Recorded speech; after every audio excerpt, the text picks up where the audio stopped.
आज के जमाने में हर कोई ट्रेडिंग में लिक्विडिटी का यूज कर रहा है और ये कॉन्सेप्ट कितना पावरफुल है ये मुझे बताने की जरूरत नहीं है। लेकिन प्रॉब्लम तब आती है जब आप लिक्विडिटी को सीख लेते हैं लेकिन लाइव मार्केट में आप लिक्विडिटी को आइडेंटिफाई ही नहीं कर पाते। अगर आप लाइव मार्केट में लिक्विडिटी को आइडेंटिफाई नहीं कर पाएंगे तो इस कॉन्सेप्ट से आप प्रॉफिट भी नहीं बना पाएंगे। इसलिए आज हम इस वीडियो में डिस्कस करने वाले हैं कि लाइव मार्केट में लिक्विडिटी को आइडेंटिफाई कैसे करना है। अगर आप ध्यान से इस लेक्चर को देखेंगे तो डेफिनेटली आप लाइव मार्केट में लिक्विडिटी को आइडेंटिफाई करना सीख लेंगे। लिक्विडिटी को आइडेंटिफाई करने के लिए आपको पता होना चाहिए कि लिक्विडिटी कहाँ पर है, कौन सी ऐसी लोकेशन है जहाँ पर लिक्विडिटी मौजूद है। पहले हम इसी क्वेश्चन को ब्रेक कर लेते हैं। हम लोकेशन फाइंड करने की कोशिश कर रहे हैं कि कहाँ लिक्विडिटी मौजूद है, ठीक है ना। और इसका आंसर भी थोड़ा सिंपल है, जहाँ पर लोगों के स्टॉप लॉस लगे हुए हैं वहीं पर मैक्सिमम लिक्विडिटी अवेलेबल होगी। लेकिन आपको कैसे पता चलेगा कि दूसरे लोग कहाँ पर स्टॉप लॉस लगा रहे हैं। इसलिए हमें मल्टीपल टाइप ऑफ लिक्विडिटी को सीखने की जरूरत है, जिसमें आप मल्टीपल लोकेशंस को स्टडी करेंगे जहाँ पर लिक्विडिटी मौजूद होती है। इसमें पहले टाइप की लिक्विडिटी है inducement liquidity seen below supply and about demand. शायद इसके नाम से आपको कुछ समझ में नहीं आया होगा, लेकिन इस पहले टाइप की लिक्विडिटी को समझने के लिए मुझे आपको दूसरे और तीसरे टाइप की लिक्विडिटी को समझाना पड़ेगा। तो सबसे पहले हम दूसरे टाइप की लिक्विडिटी को समझते हैं, उसके बाद हम इस पहले वाले लिक्विडिटी के तरफ आएंगे। दूसरे टाइप की लिक्विडिटी होती है below support and above resistance. Let suppose कि यहाँ हमारे पास एक स्ट्रॉन्ग रेजिस्टेंस लेवल है जिसके पास बेयरिश कैंडल का सिग्नल मिला। अगर आप यहाँ पर सेल करते तो आप कहां पर स्टॉप लॉस लगाते? ऑब्वियसली आप इस लेवल के ऊपर अपना स्टॉप लॉस लगाएंगे। जिस तरह आपने यहाँ रेजिस्टेंस को देखकर बेयरिश सिग्नल को देख के सेल किया और यहाँ अपना स्टॉप लॉस लगाया, बस इसी तरह दूसरे लोग भी होंगे जो इस लोकेशन पर ट्रेड करेंगे और इस रेजिस्टेंस के ऊपर अपना स्टॉप लॉस लगाएंगे। तो यही एरिया है आपका लिक्विडिटी जोन। यहाँ पर मैक्सिमम लिक्विडिटी मौजूद है। फिर प्राइस ने पहले ये सारे सेलर्स को बाहर किया, उसके बाद लिक्विडिटी स्वीप करके अपनी रियल डायरेक्शन में मूव दिया। यहाँ आपको एक्चुअल में लिक्विडिटी स्वीप हो जाने के बाद ट्रेड करना था। लेकिन आपको कैसे पता चलेगा कि ये कैंडलस्टिक का जो बेयरिश सिग्नल मिला वो उतना ज्यादा स्ट्रॉन्ग नहीं है? इसके लिए मैंने एक लेक्चर अपलोड कर रखा है, कैंडलस्टिक पैटर्न क्यों फेल होती है, आप उसको देख लेना, जिसकी हेल्प से आप ऐसे वीक बेयरिश सिग्नल में ट्रैप नहीं होंगे। इसका उल्टा सपोर्ट में होगा।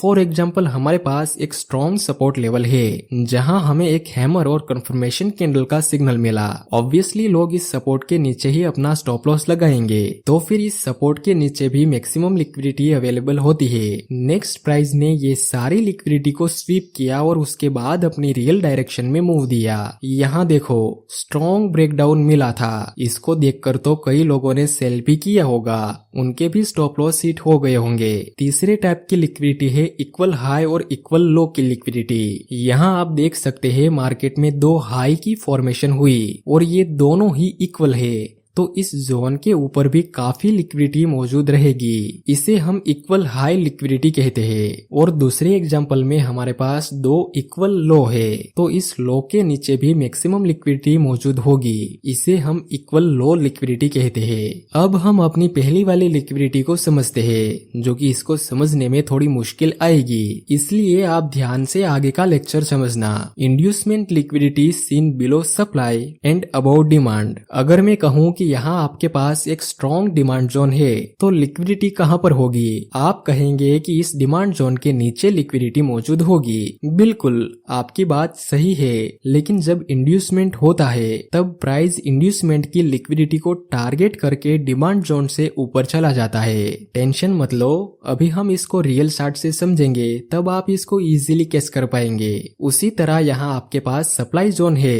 अगर मैं कहूँ कि यहाँ लिक्विडिटी कहाँ पर है, ऑब्वियसली सप्लाई जोन के ऊपर लिक्विडिटी मौजूद रहती है ना। लेकिन जब इंड्यूसमेंट होता है तब प्राइस इंड्यूसमेंट की लिक्विडिटी को टारगेट करके सप्लाई जोन से नीचे चला जाता है। मैं ग्राफ में दिखाता हूँ कि ये चीज कैसे काम करती है। यहाँ पर एक डिमांड जोन था, प्राइस इस डिमांड जोन तक नहीं आता और इससे पहले ही एक बुलिश सिग्नल मिल जाता है। जाहिर सी बात है ये इक्वल लो के नीचे लिक्विडिटी मौजूद रहेगी एंड देन प्राइस ये इक्वल लो की लिक्विडिटी को टारगेट करके इस डिमांड जोन से ऊपर चला जाता है। पर्सनली मैं इस तरह की लिक्विडिटी स्वीप को ट्रेड करना ज्यादा पसंद करता हूँ और इसकी एक्यूरेसी भी काफी हद तक अच्छी है। अगली टाइप की लिक्विडिटी है ट्रेंड लाइन की लिक्विडिटी। फॉर एग्जाम्पल, इस तरह से प्राइस ट्रेंड लाइन का रेजिस्टेंस लेकर यहाँ से नीचे गिर रहा था, तो इस ट्रेंड लाइन पर भी लोगों के स्टॉप लॉस होंगे और स्टॉप लॉस होंगे तो लिक्विडिटी भी होगी। इसलिए अब ट्रेंड लाइन के ब्रेकआउट और ब्रेकडाउन में आपको अलर्ट रह के ट्रेड करना है। फॉर एग्जाम्पल,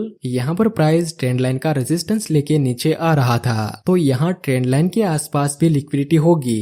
फिर प्राइस ने इसका ब्रेकआउट दिया एंड देन लिक्विडिटी स्वीप करके प्राइस नीचे चला गया। यहाँ जितने भी सेलर्स ने सेल किया होगा उसकी भी लिक्विडिटी स्वीप हुई और ट्रेंड लाइन के ऊपर जिसने स्टॉप लॉस रखा होगा उसकी भी लिक्विडिटी स्वीप हो चुकी है। अब ऐसा नहीं है कि ट्रेंड लाइन की एक्यूरेसी बहुत ही कम है, ट्रेंड लाइन भी काम करती है और काफी हाई एक्यूरेसी के साथ काम करती है। बस जरूरी है कि हम ट्रेंड लाइन को सही तरह से यूज करें। अगले टाइप की लिक्विडिटी है डेली कैंडल का हाई और लो। यहाँ पर मैक्सिमम लिक्विडिटी अवेलेबल होती है, इसलिए जब भी आप ट्रेड करो तब डेली कैंडल का हाई और लो एक बार ड्रॉ कर लेना। अगले टाइप की लिक्विडिटी है liquidity of the major turning point. जहां से प्राइस बड़ा टर्न लेता है या फिर रिवर्स होता है, वहां पर भी काफी मात्रा में लिक्विडिटी अवेलेबल होती है। जैसे कि इस लेवल से डाउन ट्रेंड की शुरुआत हुई थी और यहाँ से अप ट्रेंड की। नेक्स्ट प्राइस ये टर्निंग पॉइंट को ब्रेक करता है, तो यहाँ पर आपको इमीडिएटली बाय नहीं करना चाहिए, क्योंकि हो सकता है कि प्राइस इस टर्निंग पॉइंट की लिक्विडिटी को स्वीप करके फिर से नीचे गिरे, या फिर ऐसा भी हो सकता है कि प्राइस यहाँ से लिक्विडिटी रन करे। मैं बस इतना कहना चाहता हूँ कि ऐसे लेवल पर आपको ध्यान से ट्रेड करना है। अगर आपको ऐसी जगह पर ब्रेकआउट मिले जहाँ पर लिक्विडिटी है, वहाँ पर आपको जल्दबाजी किए बिना ट्रेड करना है। That's it. अगले टाइप की लिक्विडिटी है स्विंग हाई और स्विंग लो की लिक्विडिटी। यहाँ पर मैक्सिमम इंड्यूसमेंट और फेक सिग्नल मिले उसके चांस ज्यादा रहते हैं। लेट सपोज कि प्राइस इस तरह से अप ट्रेंड में मूव कर रहा है, ये इसका रिसेंट स्विंग लो है। अगर प्राइस इसको ब्रेक करेगा